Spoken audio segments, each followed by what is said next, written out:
Assalamualaikum warahmatullahi wabarakatuh. Waalaikumsalam warahmatullahi wabarakatuh.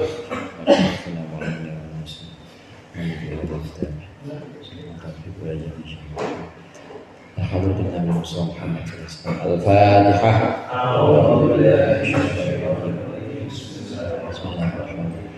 Alhamdulillahirrahmanirrahim. Ar-Rahmanirrahim. Maliki yaumiddin. Iyyaka na'budu wa iyyaka nasta'in.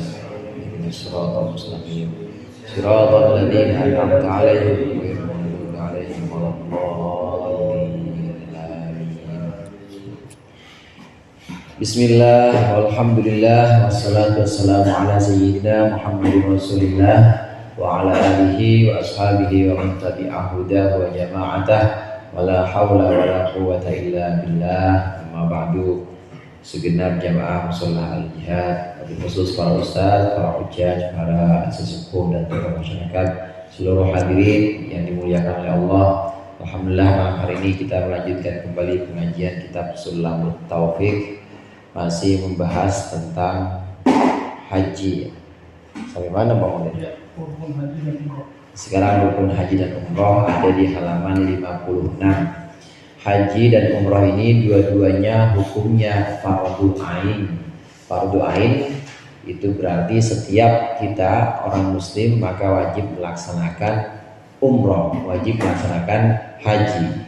Ini dalilnya jelas dalam Al-Quran disebutkan wa atimul hajja wal umrata lillah, dan sempurnakanlah oleh kalian haji dan umroh lillah, karena Allah. Memang perintahnya perintah di situ wajib, wa atimul hajja wal umrata. Lah umroh bukannya sunnah Ustaz, umroh wajib, umroh itu wajib. Oleh karenanya dalam rangkaian ibadah haji itu pasti ada umrohnya.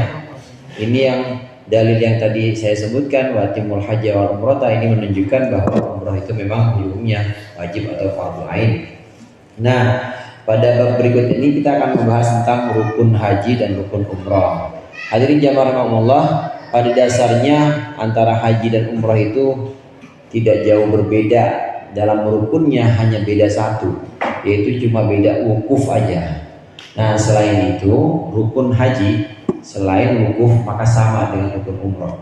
Bedanya dalam umroh itu nggak ada wukuf, dalam haji ada wukuf. Nah, itu lempar jumroh, kemudian ada di Muzdalifah, itu bukan rukun haji, itu wajibnya haji. Dimana kalau wajibnya itu tidak terlaksana, maka bisa diganti dengan dam atau bayar denda. Tapi kalau rukun nggak bisa diganti. Kalau rukun ketinggalan ya udah batal gitu aja, besok kodok. Ya namanya duitnya banyak, besok berangkat lagi. Amin apa? Amin. Ya, sekarang yang plus itu 350 juta PT. Iya. Itu yang langsung berangkat. Ada yang berangkat ini besok Arafah nih ya, besok tanggal 9 misalnya. Besok udah wukuf, kita baru berangkat hari ini, ada bisa 950 juta. Udah 1M. Ya, itu yang undangan ini ya, undangan raja namanya. Ya, itu apa istilahnya itu? Pokoknya undangan, lupa saya itu nama istilahnya. Undangan. Nah, pelaksanaan haji dan umroh ini yang membedakan hanya waktunya saja. Kalau haji waktu kan dilaksanakan pada waktu-waktu tertentu, mulai dari bulan Syawal, Dzulqa'dah, Dzulhijjah. Kalau umroh boleh kapan aja. Kalau haji mulainya Syawal. Kita haji umroh terakhir itu biasanya bulan Ramadan.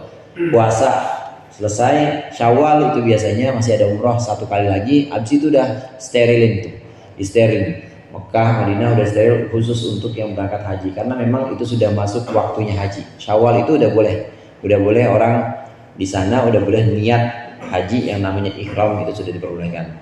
Berikut ini rukun haji dan umroh ada di halaman 56. Bismillahirrahmanirrahim. Qala al-musannif rahimahullah wa nafa'ana bihi wa bi ulumihi wa bi barakatihi fid dharain amin. Wa arkanul haji al-ihramu wal wuqufu.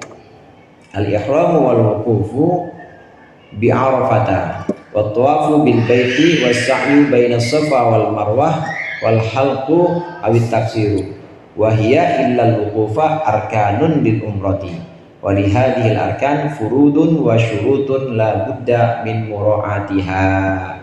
Artinya di situ rukun-rukun haji adalah sebagai berikut.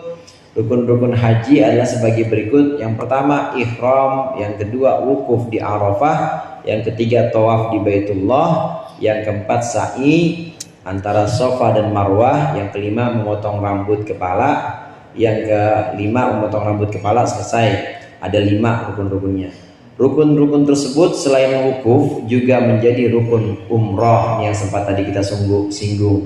Rukun-rukun yang 5 itu semua juga menjadi rukun umroh kecuali wukuf. Rukun-rukun ini mempunyai fardu-fardu dan syarat-syarat yang harus dijaga. Nah, syarat-syarat dan juga kewajiban-kewajiban yang harus dijaga inilah yang kadang-kadang bisa menjadi ini faktor sah atau tidaknya satu ibadah. Yang pertama, rukun yang pertama dulu. Rukun yang pertama yang namanya ihram. Ihram ini adalah batas seseorang melafadzkan atau menyatakan niatnya. Ihram dia berarti masuk dalam niat haji atau dalam niat umroh. Orang yang melaksanakan haji atau umroh ini ada batas waktunya. Batas waktu untuk haji itu disebut dengan mikot zaman. Mikot zamani, zaman dari kata zaman. Zaman kan sekarang udah jadi bahasa Indonesia. Skip zaman now gitu ya. Zaman itu artinya waktu. Mikot zaman itu untuk haji mulainya dari bulan Syawal. Boleh udah mulai masuk niatin haji udah boleh. Dzulqa'dah udah mulai. Pokoknya mulai dari bulan Syawal udah masuk. Itu yang namanya mikot zaman atau waktu niat ihram itu dilaksanakan di bulan-bulan itu, bulan Syawal, Dzulqa'dah dan bulan Dzulhijjah awal. Nah, ada yang disebut dengan mikot makani. Mikot makani itu adalah batas atau patokan tempat di mana seseorang harus niat sambil ihram di situ. Udah mulai pakai pakaian ihram dan dia niat di situ. Mikot makan atau batas tempat patokannya ini harus dia sudah ditentukan oleh Rasulullah. Ini harus tempat-tempat yang memang sudah ditentukan oleh Rasulullah. Untuk orang yang datang dari Indonesia, ini mikot zaman, mikot makannya ya, ini untuk haji dulu dah. Pokoknya kalau umroh itu batas waktunya kapan aja bisa. Umroh waktunya kapan aja, sepanjang tahun bisa. Tapi kalau haji patokan waktunya mulai dari Syawal baru boleh. Jadi kita bulan Ramadan niat pakai pakaian ihram, niat haji udah belum boleh karena belum masuk waktunya. Sama kayak kita waktu sholat belum masuk waktu asar, kita udah niat asar yang nggak sah. Nah begitu juga ini belum masuk bulan Syawal kita niat haji nggak sah, jadinya umroh nanti. Mikot zaman. Nah mikot makan atau patokan tempat di mana seorang harus menyatakan niatnya dan juga mulai pakai pakaian ihram di situ. Mulai pakai pakaian ihram dan juga mulai menjauhkan segala larangan-larangan yang ada dalam haji atau umroh. Ini disebut dengan mikot makan. Orang yang berangkat dari Indonesia, mikot makannya itu bisa di Jeddah sampai di Jeddah, maka di situ boleh dia kemudian pakai pakaian ihram dan di situ mulai niat nawaitul hajja wal umrata lillah atau nawaitul hajja wa ahramtu biha. Nawaitul umrata wa ahramtu biha. Aku niat umroh atau aku niat haji dan aku berihram. Berihram itu artinya mulai mengharamkan apa-apa yang tadinya boleh. Kita sholat ada kan namanya ini Pak, namanya takbiratul ihram. Itu yang tadinya halal jadi haram karena sudah ihram, sudah takbiratul ihram. Ngopi boleh nggak ngopi kalau belum sholat? Boleh. Ngeteh boleh. Nyium ini yang udah punya bini, Bang, nyium bini boleh nggak? Boleh, bini sendiri boleh. Tapi kalau udah ihram, bini nyium aja nggak boleh. Tenangnya udah ihram, udah takbiratul ihram, sudah takbiratul ihram. Nah kata-kata ihram ini sama seperti ihram dalam sholat, itu mulai dari Allahu Akbar udah mulai haram apa-apa yang tadinya halal. Begitu juga ketika kita ihram di mikot makani. di tempat patokan batas waktu atau batas tempat sudah sampai Jeddah, kita udah nawaitul umrata wa ahramtu biha atau nawaitul hajja wa ahramtu biha, di Jeddah udah mulai pakai pakaian ihram, maka udah haram. Yang tadinya halal, yang tadinya dia pakai wangi-wangian boleh, maka udah nggak boleh lagi. Yang tadinya dia bercumbu rayu dengan istrinya boleh, udah nggak boleh lagi ketika sudah ihram mulai dari Jeddah itu. Jamaah Indonesia, kalau jamaah Indonesia yang pergi ke Madinah dulu, ya, yang pergi ke Madinah dulu memang belum niat untuk haji karena kloternya kloter pertama masih jauh itunya wukufnya, kloter pertama masih jauh wukufnya, dia perginya ke Madinah dulu. Nah, belum di situ belum dia ihram, belum pakai pakaian ihram, karena pakaian ihram itu Pak, kalau pakaian ihram nanti orang laki-laki itu tidak boleh pakai pakaian yang berjahit, nggak boleh. Nah, sementara GT Man ada jahitannya nggak? Sempak maksudnya ada, nggak boleh pengen begituan. Ya, kalau kita ke Madinah dulu, maka di situ belum ihram, belum kita niat ihram, ke Madinah aja dulu nggak apa-apa. Nanti ihramnya kapan? Ihramnya itu di Bir Ali, ada di satu daerah, nanti biasanya berhenti di situ dari Madinah perjalanan menuju Mekah di Bir Ali. Nah, di situ kita mulai pakai pakaian ihram. Dan mulai niat di situ. Udah nggak boleh pakai yang jahit-jahitan. Ini yang namanya ihram harus pada mikot makani atau harus pada patokan tempat yang memang ditetapkan oleh Rasulullah. Kalau Madinah, Bir Ali mulainya. Kalau jamaah-jamaah yang datang dari Indonesia bisa mulai dari Jeddah. Kalau yang datang dari wilayah-wilayah lain nanti ditentukan oleh Rasulullah, ada seperti Yalamlam misalnya, itu untuk jamaah-jamaah yang ada dari kisaran, kalau nggak salah Al-Azhar itu dari wilayah-wilayah Irak, Iran itu dari Yalamlam. Yang dari Syam itu mana mikotnya, itu ada ditentukan oleh Rasulullah. Mikot ini harus di tempatnya, mikot makani. Ihram ini harus di tempatnya, harus di tempat yang sudah ditentukan namanya mikot makani. Dan ihram ini harus di waktu yang sudah ditentukan. Kalau haji tadi waktunya mulai dari Syawal. Kalau umroh waktunya kapan aja itu boleh. Boleh nggak kita bulan Syawal umroh? Ya boleh. Karena kapan aja umroh. Boleh nggak kita udah Dzulqa'dah umroh? Ya boleh. Bahkan itu jadinya umroh yang tadi saya sampaikan sebagai umroh wajib. Karena dalam haji ada umroh juga. Bedanya nanti kalau kita umroh duluan baru haji, kloter pertama nih, umroh duluan baru haji, itu namanya tamattu. Bayar dan juga ya, tamattu. Tapi kalau kloter terakhir itu haji dulu, sampai sana langsung siap-siap buat wukuf. Siap-siap buat wukuf, ya ihram, kemudian siap-siap buat wukuf. Ihramnya ini ihram buat haji dan langsung wukuf. Nanti selesai pelaksanaan haji baru dia umroh. Namanya ini tamattu dan apa satu lagi? Lupa ya. Ada tamattu, ada ifrad. Iya. Ifrad yang haji dulu kemudian baru tamattu, namanya haji dulu baru umroh, namanya ifrad. Ada yang barang, Rasulullah pernah melaksanakan barang haji sekaligus niat umroh, itu namanya kiron. Yang nggak kena dam ya cuma kiron aja, yang nggak kena dam. Tapi yang ifrad dan yang tamattu ini kena dam. Jadi yang pertama rukun haji atau umroh sama aja, rukun haji dan umroh. Yang pertama itu ihram. Ihram itu harus dilakukan di waktu yang sudah ditentukan dan di tempat yang sudah ditentukan oleh Rasulullah. Di tempat yang namanya mikot makani, di waktu yang namanya mikot zamani. Pertama ihram. Kemudian yang kedua apa di situ? Wukuf ya. Wukuf itu adalah inti dari seluruh pelaksanaan haji. Maka sabda Rasulullah, al-hajju arafah. Haji itu adalah arafah itu sendiri. Al-hajju arafah. Pelaksanaan haji itu adalah arafah itu sendiri. Justru yang membedakan haji dengan umroh adalah arafahnya ini. Harus ada yang namanya wukuf. Beberapa syarat wukuf diantaranya itu wukuf harus masuk waktu pelaksanaan wukuf. Kapan itu waktu pelaksanaan wukuf? Waktu pelaksanaan wukuf itu mulai tanggal 9 Dzulhijjah setelah zuhur. Jadi di sini lagi pada puasa ya. Orang sini puasa terus ya? Iya. Apa? Isa juga puasa, Isa maghrib juga puasa. Puasa terus. Kita lagi pada puasa, namanya puasa Arafah. Nah, setelah zuhur itu orang-orang sudah mulai masuk Arafah itu. Itu namanya wukuf. Memang mulai-mulai dari situ.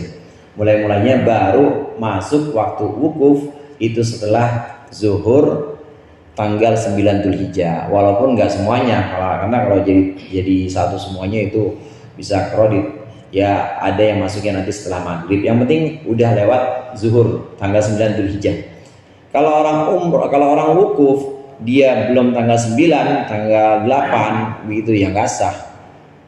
Makanya di padang Arafah itu, di Arafah kalau musim-musim selain musim haji ya benar-benar kosong, nggak ada apa-apa itu. Ya, iya batu doang ya itu. Ya begitu aja udah kosong ya, nggak ada tenda, nggak ada apa, benar-benar kosong. Nggak ada apa-apa. Nanti udah masuk pelaksanaan haji itu tanggal awal itu ya sudah mulai ada tenda-tenda. Tapi belum ada yang ke sono juga kalau belum tanggal 9 Dzulhijjah habis zuhur. Karena memang belum waktunya wukuf. Setiap ibadah itu beberapa ibadah, sebagian besar ibadah itu memang ada waktu-waktu yang sudah ditentukan. Wukuf ini waktunya tanggal 9 Dzulhijjah setelah zuhur. Tapi jangan sampai kelewatan juga. Wukuf itu hanya 9 Dzulhijjah setelah zuhur sampai subuh Idul Adha. Tadi ini zuhur udah mulai, terus maghrib masih boleh wukuf, terus jam 12 malam masih masuk waktu wukuf. Tapi begitu udah masuk subuh udah habis waktu wukuf. Kalau ada orang misalnya dia ketiduran, tidur dari tanggal 9 habis subuh, bangun subuh lagi misalnya, batal hajinya. Soalnya dia nggak ikut wukuf. Wukuf itu batas waktunya mulai tanggal 9 setelah zuhur sampai subuh hari Idul Adha atau Yaumin Nahar. Nah, kemudian juga diantara syaratnya itu, syarat wukuf itu harus orang yang wukuf itu harus orang yang ahlul ibadah. Artinya ahlul ibadah di sini orang yang memang layak untuk beribadah. Layak beribadah artinya tidak ada halangan-halangan yang memang menyebabkan dia itu batal ibadahnya, dan harus ada niat masuk ibadah itu, harus ada. Tadi tidak perlu niat dari awal seperti ihram enggak, tapi dalam hati itu harus ada maksud atau konteks saya berangkat ke Arafah untuk wukuf, harus ada.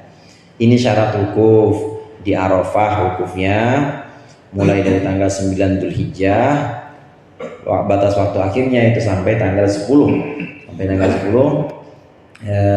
subuh yaumi Arafah atau subuh yaumin nahar, subuh hari Idul Adha. Nah, kemudian yang ketiga tawaf. Tawaf itu memutari Ka'bah. Hadirin sekalian mungkin udah pada tahu bahwa semuanya memutari Ka'bah. Tawaf itu ada yang disebut dengan tawaf rukun atau tawaf ifadah. Kadang-kadang disebut dengan tawaf rukun, kadang-kadang disebut dengan tawaf ifadah untuk haji. Untuk haji disebut tawaf rukun atau tawaf ifadah. Ini yang wajib. Kalau nanti udah pengen pulang, udah tahallul, udah segala macam, terus pengen pulang, itu namanya tawaf wada. Tawaf wada bukan rukun, nggak wajib. Kalau kita nggak laksanakan nggak apa-apa. Ada orang misalnya udah selesai Arafah, udah selesai wukuf, kemudian karena alasan tertentu dia harus pulang dulu, mungkin karena sakit atau kenapa, udah sah hajinya, nggak tawaf lagi nggak apa-apa. Karena tawaf yang wajib itu tawaf ifadah atau tawaf rukun.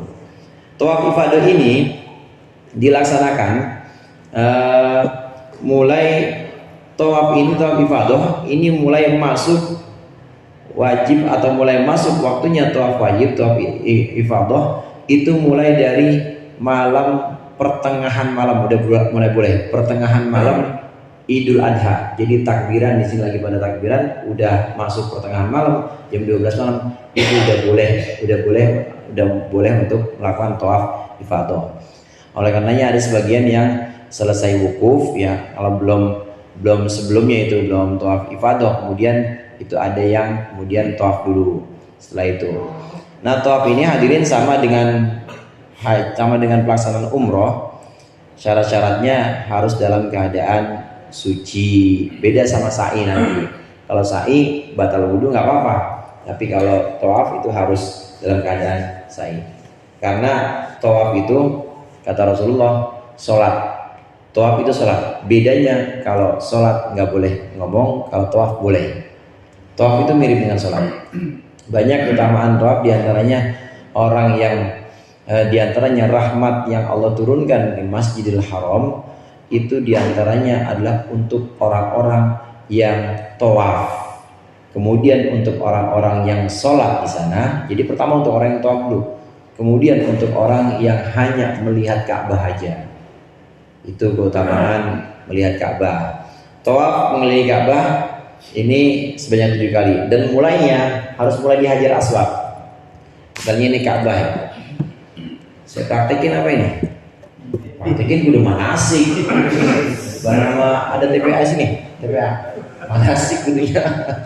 Jadi ini Ka'bah misalnya, Ka'bah. Nanti di salah satu sudutnya atau rukun ini ada yang namanya Hajar Aswad atau batu hitam itu Hajar Aswad. Mulai tawaf di sini. Kalau Hajar Aswad di sini ya mulai tawaf di sini. Kalau kita masuk Masjidil Haram dari sana, Hajar Aswad di sini. Kita masuk dari pintu yang sini. Tetap kita dihitung 1, nanti mulai dari sini. Maksudnya mulai 1 dari sini.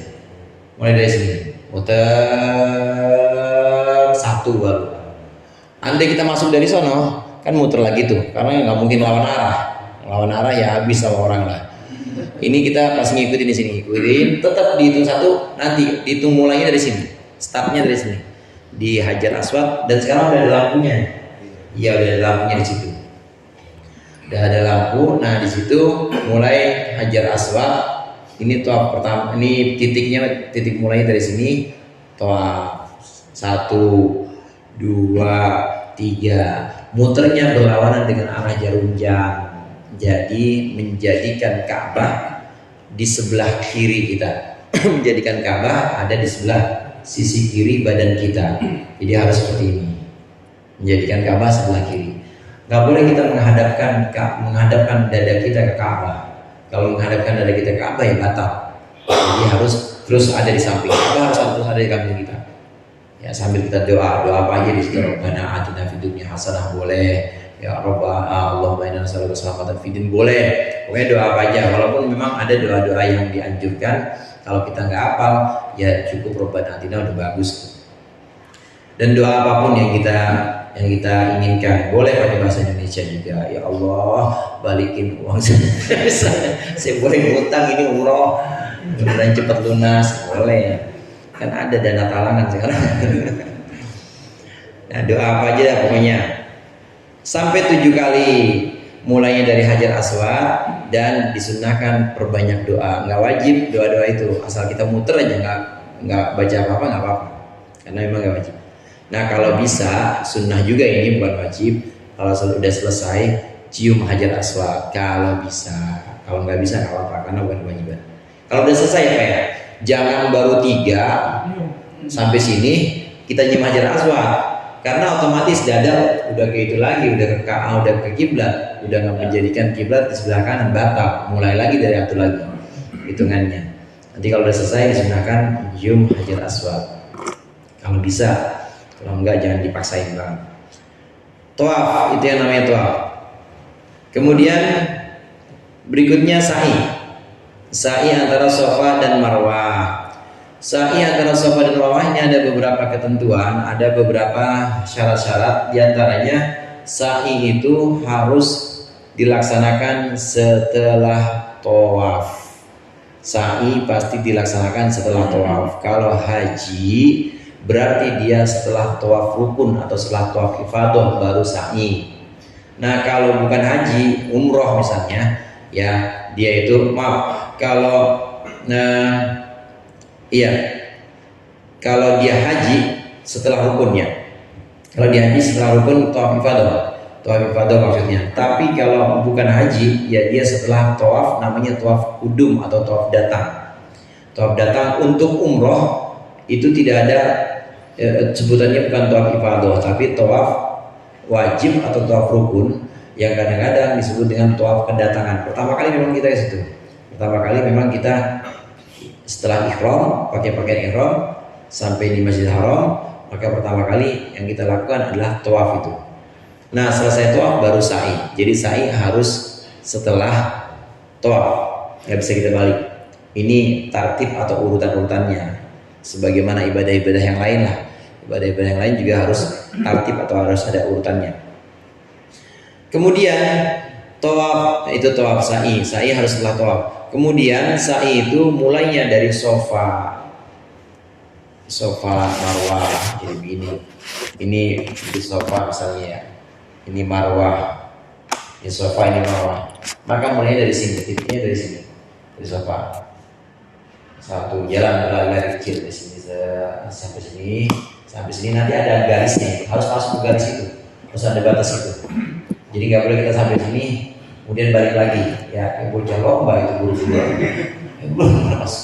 Jangan, nggak boleh, harus di sini berlari kecil aja, berlari kecil dan jangan buru-buru. Dan jangan juga balap-balapan. Pokoknya sampai sini balik, hitung satu. Dari sini balik lagi, dari marwah balik ke sofa, 2 boleh hitungannya. Kemudian balik lagi 3, balik lagi 4, balik lagi 5, balik lagi 6, balik lagi 7. Selesainya berarti di marwah. Dari sofa mulainya, kemudian selesai di marwah, itu di antara syaratnya.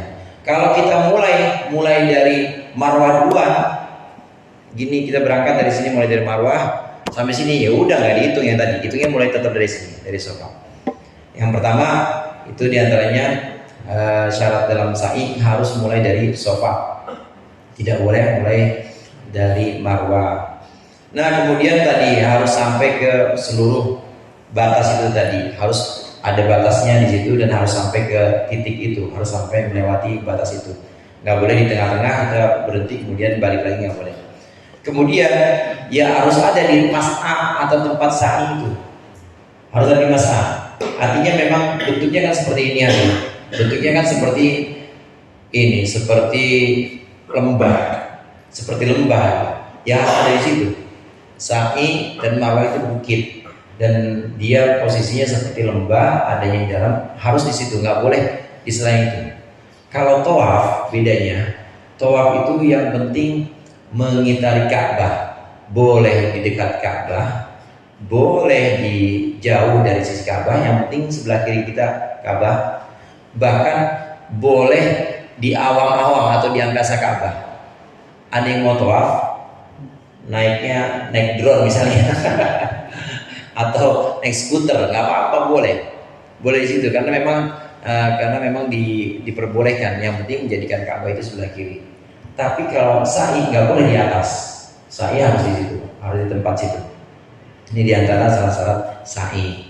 Kemudian juga tidak boleh ada yang mengalihkan dari sa'i, artinya yang harusnya berlari-lari kecil, kemudian dia berlari kecil, kemudian dia larinya kencang itu, atau dia jalannya lambat banget, kecuali yang uzur ya, itu juga tidak boleh.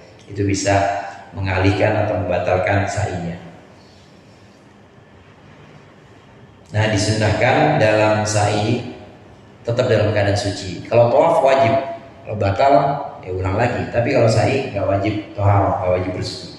Tapi disunahkan bersuci, disunahkan juga antara tawaf dengan sa'i itu harus mualah, artinya harus sambung nyambung. Setelah kita tawaf langsung sa'i. Boleh nggak terpisah?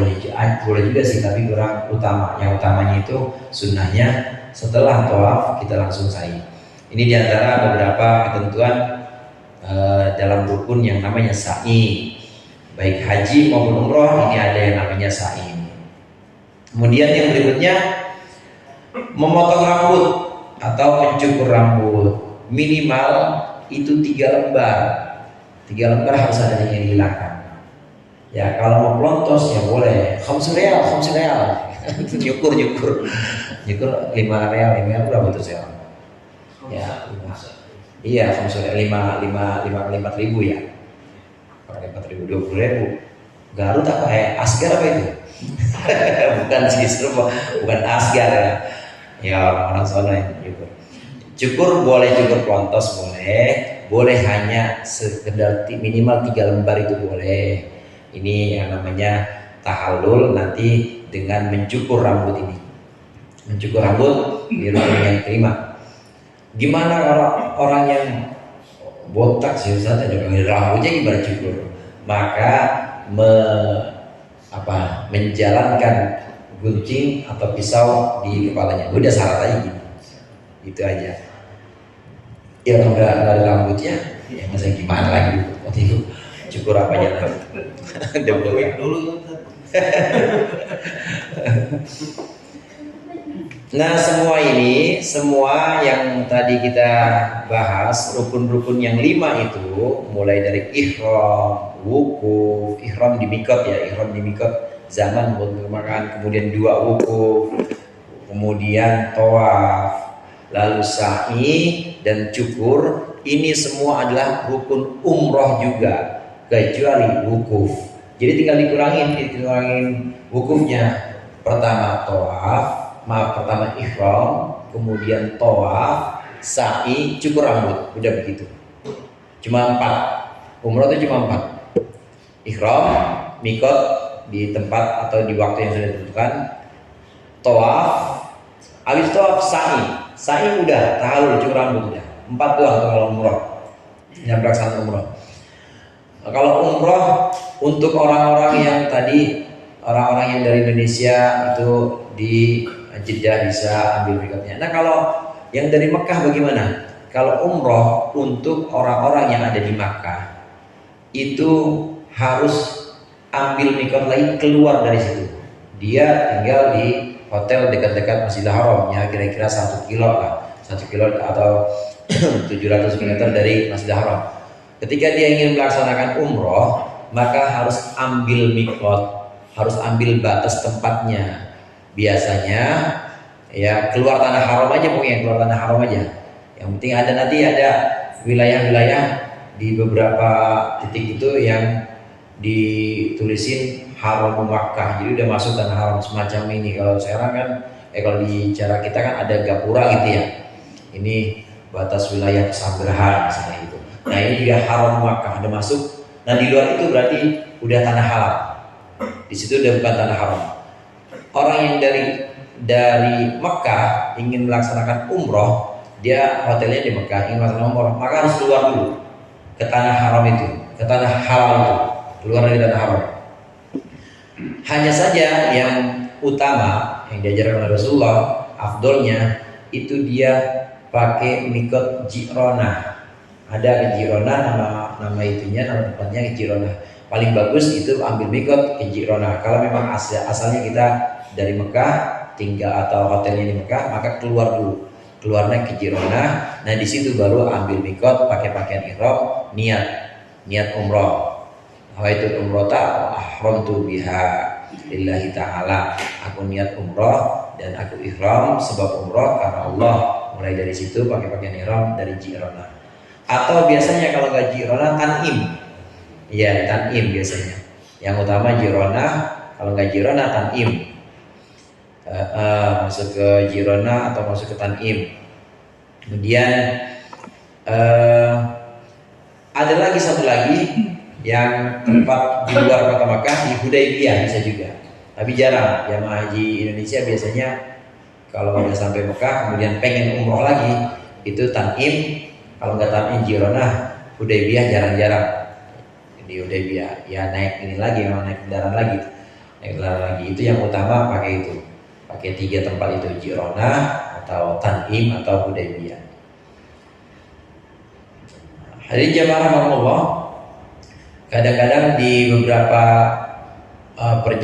biro perjalanan haji atau umroh, kalau kita udah selesai umroh sekali, itu nanti ada umroh berikutnya. Jadi bisa 2 kali umroh biasanya di perjalanan itu, 2 kali umroh. Itu yang tadi saya maksud. Kalau sudah dari awalnya memang sudah dari Mekah, Jeddah nih misalnya, kita pertama sampai Jeddah udah pakai pakaian ihram itu, mulai niat masuk ke hotel, taruh barang aja. Setelah taruh barang langsung ke Masjidil Haram, tawaf, habis tawaf sa'i, habis sa'i tahallul atau cukur rambut, udah selesai, balik ke hotel lagi. Kalau pengen umroh lagi maka harus tadi keluar. Kalau enggak ke Jirona, ke Tan'im atau ke Hudaybiyah. 2 kali dapatnya biasanya dari biro perjalanan umroh itu. Itu kalau kita mau ambil 2 kali. Nah kalau kita mau ambil lagi, nah maka bisa bisa jalan sendiri, atau kalau mau jalan sendiri ada yang nawarin biasanya, ya tawarkan, ya tetap ambil mikotnya ke Tantim atau gimana? Iya, ngeteng, bisa patungan lagi tambahan. Ini untuk yang memang asalnya sudah ada di tanah haram Makkah. Nah kalau yang dari Madinah dulu yaitu di Bir Ali. Dari Madinah dulu nanti sampai Bir Ali ganti pakaian ihram, kemudian mulainya. Atau kadang-kadang sih udah habis ya udah, atau di hotel udah pakai pakaian ihram, tinggal niatnya aja. Nanti di Bir Ali baru niat nawaitul umroh wa ahramtu biha. Itu perbedaannya antara haji dengan umroh, hanya beda satu, yaitu beda di wukuf. Dalam haji ada wukuf, dalam umroh tidak ada wukuf.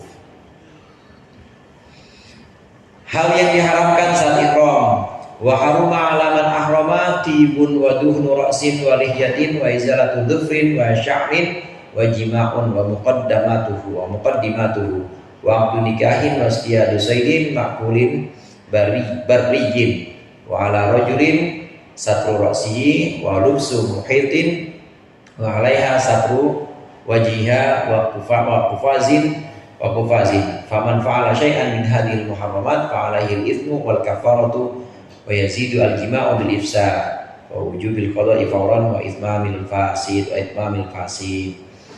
Ini hal-hal yang diharamkan saat ihram. Sebagaimana tadi sempat kita singgung, yang namanya ihram itu sudah mengharamkan apa yang tadinya sudah halal, Apa saja yang haram bagi orang yang ihram, diharamkan memakai wangi-wangian, termasuk pakai sampo keramas atau mandi pakai sabun. Kalau sudah niat ihram maka nggak boleh, haram hukumnya. Kemudian pakai minyak rambut atau minyak yang lain, ya minyak jenggot di sini, dunin au rasil lihyatin, di sini di jenggotnya diminyakin, itu juga haram. Kemudian memotong kuku, izalati dufrin wa sya'rin, memotong kuku itu juga haram. Ini umum, untuk laki-laki dan perempuan nggak boleh pakai minyak, pakai parfum, motong rambut dan motong kuku haram ketika sudah ihram, sudah masuk ihram. Nah kemudian juga umum ini untuk laki-laki dan perempuan, ini jima atau pembukaan jima itu ya seperti ciuman, ya pegang, ya sama istrinya, sama pasangannya, ini juga haram. Kemudian yang juga diharamkan nikah saat ihram, sudah ihram nikah nggak boleh. Kemudian berburu binatang darat yang bisa dimakan dagingnya. Ini secara umum laki-laki dan perempuan ini terkena larangan. Nah ada yang khusus buat laki-laki, wala rajulin satrosi. Bagi laki-laki haram menutup kepalanya. Nggak boleh kita pakai topi. Di sini ngaji kan pada pakai peci semua ya. Di sana waktu udah ihram nggak boleh. Kecuali kalau kita udah selesai tahallul, udah selesai, kemudian kita pengen sholat, ya pakai pakaian biasa aja, pakai sarung atau pakai kayak bangkasan ini merah-merah, apa boleh kalau udah tahallul. Tapi kalau masih dalam keadaan ihram maka nggak boleh pakai topi, nggak boleh pakai penutup kepala untuk laki-laki, dan juga tidak boleh pakai pakaian berjahit tadi yang sempat kita singgung. Untuk perempuan ini haram menutup wajah dan tangan dengan sarung. Jadi seperti orang sholat, ya seperti orang sholat, perempuan sholat, ya perempuan itu ketika ihram maka wajib terbuka mukanya, nggak boleh pakai sarung tangan juga. Kaos kaki boleh nggak? Kaos kaki boleh. Tapi kalau sarung tangan sama penutup sarung tangan sama ini cadar misalnya nggak boleh, harus dibuka. Kelihatan semua tuh yang cakep-cakep, ya orang Turki, Uzbek, ya nggak ada apa-apanya ya orang sini mah. Nggak ada apa-apanya orang mana sih? Apa ini Siamis cakep. Misalnya kalau yang udah gitu nggak boleh ditutup lagi, ya gimana lagi, emang haram, emang nggak boleh lagi umroh, lagi haji, jadi kelihatan. Untuk perempuan wajib kelihatan mukanya. Tinggal kita ya mau pilih ibadah apa pilih ngelirik. Itu ibadah, itu godaannya di situ. Itu larangan untuk perempuan menutup muka dan tangan dengan sarung tangan. Ini juga larangan untuk perempuan. Nah, kalau ada yang melakukan ini maka bayar dam atau kafarah, ya biasa sebutannya kafarah. Tapi ada satu di situ yang bukan hanya bayar kafarah, bukan hanya bayar dam. Kalau bayar kafarah, bayar dam aja tetap hajinya sah, tetap umrohnya sah. Pakai minyak wangi nih misalnya, bayar dam aja. Atau misalnya berburu binatang darat, dia kambing, ya bayar dam, ya kambing lagi bayarnya, bayar berapa real. Nanti ada ketentuannya, ada biayanya itu dari dari pengurus atau yang mengurusi KBIH, petugas hajinya. Nah, ada yang nggak cukup hanya bayar doang, tapi hajinya batal. Apa itu jima? Kalau sampai jima sama istrinya atau jima ya sama orang lain, pokoknya jimanya. Kalau dia jima bersetubuh, maka bukan hanya bayar dam, tapi hajinya batal dan wajib mengkodok haji itu segera mungkin tahun depan kalau mampu. Kalau dia nggak mampu, maka selamanya itu akan jadi tanggungan dia. Selamanya itu akan jadi kewajiban dia yang harus didahulukan. Mau beli mobil baru, bentar dulu. Mau beli rumah dulu, baru bentar dulu. Kenapa? Karena masih ada tanggungan haji. Kodok dia, haji utang dia yang dia rusak gara-gara jima. Untuk semua larangan ini cukup bayar dam kecuali jima. Jima ini bukan hanya bayar dam, tapi hajinya batal, umrohnya batal, dan wajib segera mengkodoknya, wajib segera membayar karena statusnya jadi utang ibadah atau utang haji dan umroh. Wallahu a'lam bishawab. Mudah-mudahan bermanfaat. Lebih kurangnya saya mohon maaf. Allahul muwaffiq ila aqwamit thoriq. Assalamualaikum warahmatullahi wabarakatuh.